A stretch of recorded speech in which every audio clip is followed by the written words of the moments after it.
A police investigation is underway after a body was found at a Maple Grove park. Lakeview Knolls Park and the parking lot of a nearby church were closed Wednesday morning for the investigation. Sonia Goins joins us now with the latest. Sonia?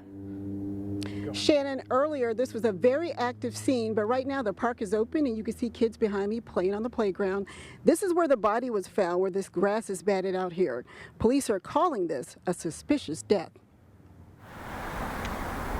Maple Grove police were called to Lakeview Knolls Park just before 6:30 Tuesday morning after someone walking in the park spotted a man lying near a trail. We believe that it's isolated. We don't have any reason to think that the public's in danger, but they're a big help to us, and this is not something that we deal with all the time. Police are questioning this death because the man had a suspicious head injury. To us, it's clear it's not a natural death, and so we're trying to determine what happened here. Investigators spent much of the morning combing the scene, looking for clues. They even brought out search dogs. There was some items around the individual that we're still working through to see exactly what those are and how they're related to the scene. The only other clue might be a gold pickup truck in a parking lot, not too far from where the body was found. That was the only car in the parking lot, so we're trying to determine if that individual is associated with the car. Police say this is not something you would normally see in Maple Grove. It's been a busy week for us. This is not typical. Now, this is the second death investigation in Maple Grove. Police say it's very rare for something like this to happen. Meanwhile, they do not think the public is in any danger. If you have any information, give them a call. Live in Maple Grove, Sonia Goins, CCX News. All right, thank you, Sonia. The Trump administration is proposing to change eligibility rules for food stamps. The administration says it would be closing a loophole. Reporter Meredith Hackler shows us how a local food shelf says this change would affect them. Last month alone, PRISM had 900 visits to its Golden Valley food shelf. If the Trump administration is able to make this proposed rule a reality, PRISM says it will see even more of an increase than it's already seeing now. What this essentially does is increases the burden here locally on communities as public assistance and benefits get altered. The U.S. Department of Agriculture estimates that more than 3 million people would no longer qualify for food stamps. The administration says this will help eliminate cases of people taking advantage of the safety net system. But PRISM says those cases are very rare. I think that they're calling this a loophole that they're trying to close because it's a matter of how the benefits are calculated. This is a very low income population to begin with. This is a group of folks who we want to continue working and to succeed. And Ness says taking away food benefits from working families won't strengthen the economy or the community. What we're talking about is a family of 4. Both parents are earning $7.50 an hour. They're talking about a difference between $7.50 an hour and $7.75 an hour. It's a very narrow swath of people who are receiving public assistance. In Golden Valley, Meredith Hackler, CCX News. Maple Grove's largest employer is seeking to expand and add jobs. Boston Scientific wants to build a 2-story, 107,000 square foot addition to its campus near Interstate 94 and Weaver Lake Road. The campus currently contains 3 buildings housing more than 4,000 employees. It operates 24 hours a day, 7 days a week. The addition would bring new office space and production space, as well as a new cafeteria. The Boston Scientific expansion is also expected to bring with it 40 new jobs. Meanwhile, plans are in the works for a new market-rate apartment complex next to a future Hy-Vee grocery store in the northern part of Maple Grove. A Fargo, North Dakota-based developer proposes a 5-story building with more than 160 units at a site south of Highway 610 and east of Maple Grove Parkway. This is across from the new Fernbrook Fields on 99th Avenue. The apartments would be built in a wooded area. A tree replacement plan is also required for the project. The Maple Grove Planning Commission is recommending approval. As far as the Hy-Vee grocery store, there's no time frame yet on when construction on that project will begin. Bees are a vital part of our ecosystem. Reporter Meredith Hackler shows us how Three Rivers Park District is doing their part to help grow the population of our state bee.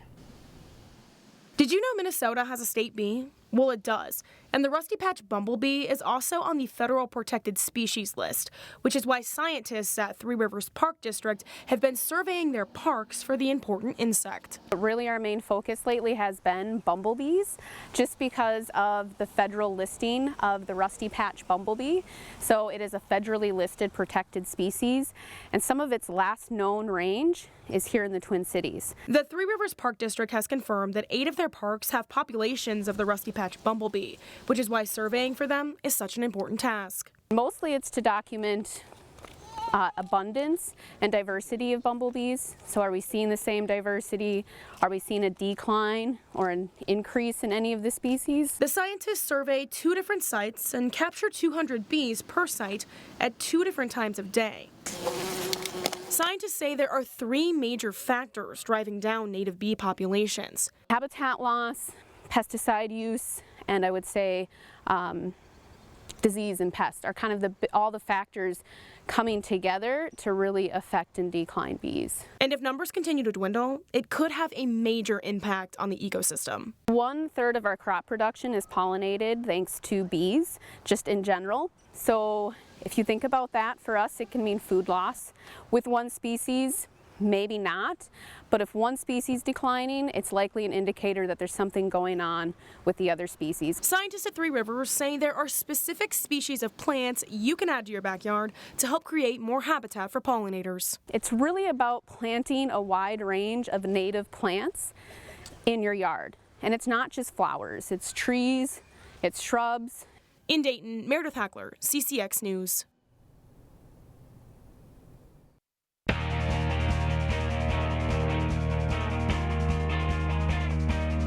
Summer leagues for high school athletes are winding down. A number of schools in our CCX viewing area compete in a boys lacrosse league hosted by Providence Academy. Armstrong in red facing off against Maple Grove. Maple Grove's Parker Slotsky slips the pass to Brady Lawrence, and he steps in front to tuck the low shot away for a 1-0 lead in the first quarter. Armstrong's down 2-0 when Matt Campion fights through a stick check and buries the shot to pull the Falcons within 2-1. Lawrence accelerates away from the defender and scores over the goalie's shoulder as he nets the first 3 goals for the Crimson. They're up 4-1 after 1. Second quarter, and Slotsky delivers a great pass, and Lawrence knows what to do with it. That's his 4th of the game at 6-1 Maple Grove. Campion on the run, and then he'll stop suddenly before firing the shot home, but his Armstrong squad is down 7-2 at the half. To the third quarter, and Liam Heaton gets past the defender and fires the shot home. Maple Grove rolls to a 9-2 win. The league wraps up later this week. While school is out, high school athletes have a little more free time. That doesn't mean they aren't putting in a lot of hard work. Our Summer Workout Warriors series continues with a visit to the largest school in the area. This week on Workout Warriors, we meet a Wayzata track and field athlete who's putting a lot of time in the Trojan Power program. For Olivia James, who will be a senior this fall, visiting the weight room in the summer is not a hard sell. Oh, I love it, especially when I'm really good friends with a lot of the girls on the track team, and I like to be a leader, so I actually really enjoy coming to the workouts. It's not something that I'm like, oh, I have to go again. Like, I enjoy waking up at 6:50 to see my friends, and we're blasting music and having a good time, and it's really something fun, especially when you see that improvements within the season. James was on 2 relay teams that placed at the state meet in June. She says the strength and flexibility work is paying off. Because a lot of people think that you don't need lifting weights for track, but it actually helps a ton with your leg muscles, and so that we can just start off strong, and we don't have to make up as much time within the season. Opening up your hips is something that's a big deal. If you can have a longer stride within track, it helps a lot. Maybe you'll finish by 0.1 second and you'll win the race, just because you do have that longer stride, so flexibility is a huge thing. Her coaches are thrilled with the work Olivia's put in to get better. Yeah, so it's not only the summer, it's kind of been for the past 4 months. She's been coming in early, staying late, still going to track practice. She's been part of many extracurricular activities, DEC International, student council, she's managing a charity. So I just think overall she's kind of like an exemplar of the student athlete and a good community leader. The Wayzata weight room is a pretty busy place in the summer, and it's not just varsity athletes in action. I love seeing the freshmen come out and get excited about high school and the different sports that we have to offer. This summer program is something that's super unique to Wayzata, and that we really make sure that everyone gets connected in all different grade levels. We have 5th and 6th graders in here, all the way to seniors like myself. The younger athletes will do pretty well if they follow the example set by Olivia James. And that is all for sports. Shannon, back to you. All right, thanks, Jay. The Hennepin County Library continues to change the game when it comes to how you can learn in the library. This summer in Golden Valley, kids can learn about recycling. We have a recycling scavenger hunt in the library, so kids can go around and find out the things that they can recycle, and they can wear a Recyclo cape as they go around on their quest.